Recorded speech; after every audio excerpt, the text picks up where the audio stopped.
मेरा मायका छोटी कहानी। मेरा मायका शॉर्ट हिंदी स्टोरी।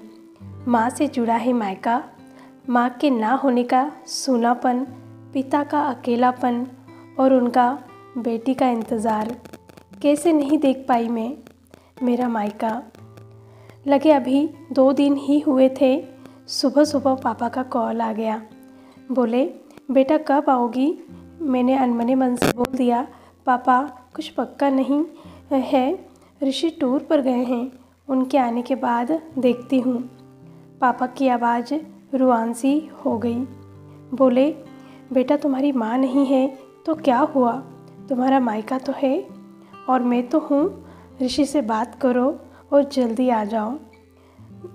मैं जी पापा के आगे कुछ बोल ही नहीं पाई। जब तक माँ थी उनसे रोज़ फ़ोन पर ढेरों बातें करती थी। साल में एक बार गर्मी की छुट्टियों में मैं पूरे 10 दिन के लिए मायके जाती थी।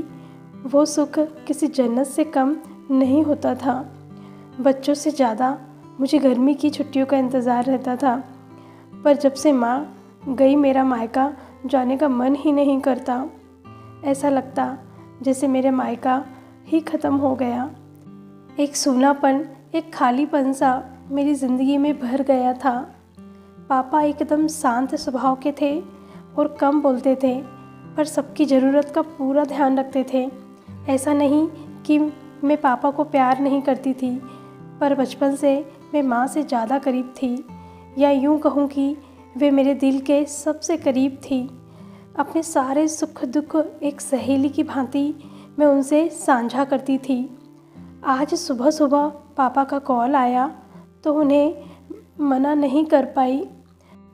पापा का दिल रखने के लिए ऋषि से बोलकर अगले ही हफ्ते के टिकट करवा लिए और पहुंच गई मायके। जैसे ही दरवाजे पर पहुंची, माँ की याद आ गई। ऐसा लगा जैसे वो अभी बाहर निकलकर मुझे गले लगा लेंगी। सोच के आंखें भर आई, किंतु आज माँ की जगह पापा बाहें फैलाए मेरा इंतज़ार कर रहे थे। सालों बाद पापा को गले लगा के खूब रोई।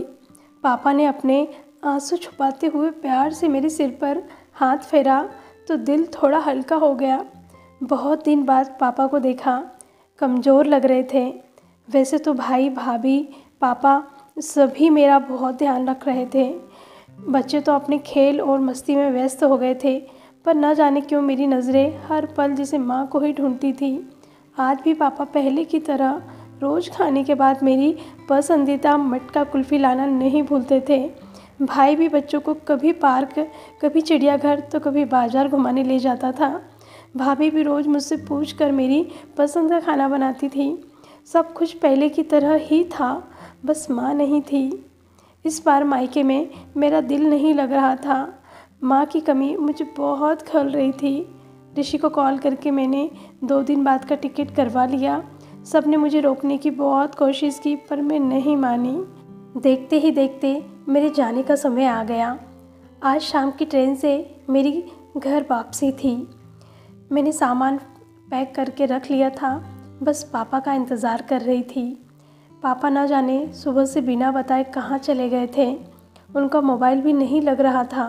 मन घबरा रहा था, बिना बताए आखिर गए कहाँ। इधर मेरी ट्रेन का समय भी होता जा रहा था। समझ नहीं आ रहा था कि क्या करूं। तभी पापा का कॉल आया। बोले, गुड़िया तुम लोग स्टेशन पहुंच जाओगे, मैं सीधे वहीं पहुंच रहा हूं। हम लोग स्टेशन पहुंच गए। ट्रेन सही समय पर थी। पापा स्टेशन पर हमारा इंतज़ार कर रहे थे। उनके हाथ में एक बॉक्स था। उन्होंने मुझे देते हुए गले लगाया और बोले, इसे ही लेने गया था, इसीलिए देर हो गई, संभाल के रखो।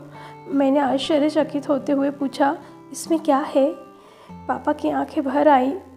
अपने आंसू पोंछते हुए बोले, तुम्हारी माँ का प्यार। कुछ समझती तभी ट्रेन आ गई। हमें ट्रेन में बैठा के पापा और भाई ने विदा कर दिया। मेरी नज़रों से ओझल होने तब पापा वहीं खड़े हाथ हिलाते रहे। मैं भी एक टक ना जाने कब तक बाहर खिड़की से उन लोगों को निहारती रही। तभी बेटे ने आवाज़ दी और मेरे हाथों में एक चिट्ठी थमाते हुए कहा, मम्मी नाना जी ने ये आपके लिए दिया है। मैंने तुरंत चिट्ठी खोली। मेरी प्यारी गुड़िया रानी, सदा खुश रहो। जब तक तुम्हारी माँ थी, तुम्हारी हर छोटी बड़ी बात का ख्याल वही रखती थी। मैं जानता हूँ कि मैं तुम्हारी माँ की जगह तो नहीं ले सकता, पर उनकी कमी की पूर्ति करने की कोशिश तो कर ही सकता हूँ। आज तुम्हारी माँ होती तो हमेशा की तरह अपने हाथों से तुम्हारे लिए बड़ी पापड़ अचार बना के साथ भेजती। माँ के हाथ का तो नहीं, पर उसके स्वाद जैसा सब सामान एक दुकानदार से बनवाने की कोशिश की है। उम्मीद है तुम्हें पसंद आएगा। और हाँ बेटा, माँ नहीं है तो क्या हुआ, तुम्हारा मायका और हम तो हैं। पहले की तरह तुम्हारा इंतज़ार रहेगा। ढेर सारे प्यार और आशीर्वाद के साथ तुम्हारे पापा। पत्र पढ़ते पढ़ते मेरी आंखों से अश्रुधारा बहने लगी।